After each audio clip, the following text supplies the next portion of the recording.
Concise messaging is a skill within itself. Concise messaging just means you're delivering a clear, effective message in the shortest amount of words possible. It's very easy in the beginning to like babble on and share all these unnecessary things that don't really attract your audience or evoke the right emotion in them. And too many words, whether it's written, long form, short form video, doesn't matter. Too many words will distract your audience and they will just move on. So you really have to figure out how to pack a punch with impact in a very short amount of time because we live in this world with really short attention spans. So we have to make sure we figure out not only what our message is, but how to deliver it in a concise way. Again, too much content, not enough time. We're already overwhelmed every day as it is. So there's a need for concise messaging. It's more important than ever in order to capture attention from your audience and get your point across. Okay, the rise of internet and the rise of using our phones literally destroys our time spent and our ability to listen to content for longer than a certain period of time. Okay, so I'm going to give you guys a story and a reference that my husband actually uses, and it's perfect for understanding how concise messaging works. So let's say you are at the park with your child and your spouse is at work. Okay, we're going to set the scene here. You're at the park with your kid and your spouse is at work. And your kid is on the monkey bars with some other kids and falls and breaks their arm.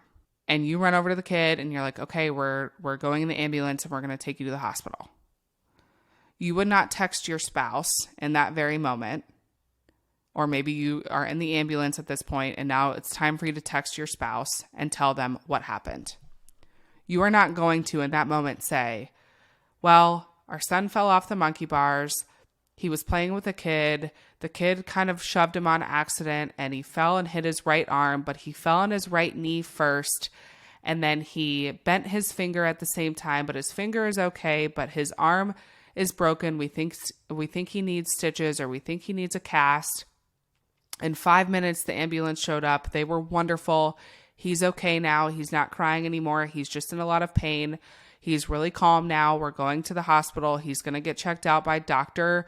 Frankenstein, and we're going to be in this room on this floor at this time, and we're going to see the results, and you're not going to drag on this whole story. You're going to say, hey, meet me at the hospital at this time. Our son broke his arm. That's all you're going to say. And what that's going to do for the spouse, he's going to be, or she's going to be rushing to the hospital. And in the whole time on the car ride there, they're going to be thinking, oh my gosh, what happened? What are the details? What happened exactly? How did he do it? Is he okay? Is he going to be okay? You're going to be frantic and thinking about, oh my gosh, I need to rush to get more information. I know this is kind of a weird example, but he's going to be rushing, or she's going to be rushing to figure out more information because the other spouse who was there during the incident kept the message concise, created a sense of urgency. That's what concise messaging is about. And we use this day to day, but we just overthink it for some reason when it comes to content. And I understand, but I hope this kind of example helps understand exactly what concise messaging is and then exactly what it does to the other party on the other side of the phone. It gets them wanting more, rushing to find out more. That's what you want. And so when we give too much information at once and we think, oh, we're just going to be an open book and tell them everything they want to know all in one post, you lose them. You've lost them before you even started. So tips for creating concise messaging. Know who your audience is and what their preferences are. Use those attention-grabbing headlines or visuals. Get straight to the point.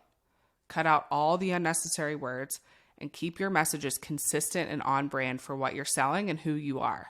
It's huge. This is one of the biggest keys to content. And like I said, it doesn't matter what style content you're choosing here. So as you guys think about delivering your messages, make sure you keep it concise. If we look at examples of great and not so great messaging, I don't really have an example for not so great messaging. It would just be like excessive use of emojis and abbreviations and confusing and kind of be unprofessional. Avoid all of that stuff in your messaging, okay? Emojis might be a little bit different depending on where it's being used. But Apple is a great example of concise messaging. Their tagline is think different. They had a whole campaign and their tagline was think different. 2 words, hits home, packs a punch with impact. Everyone gets it.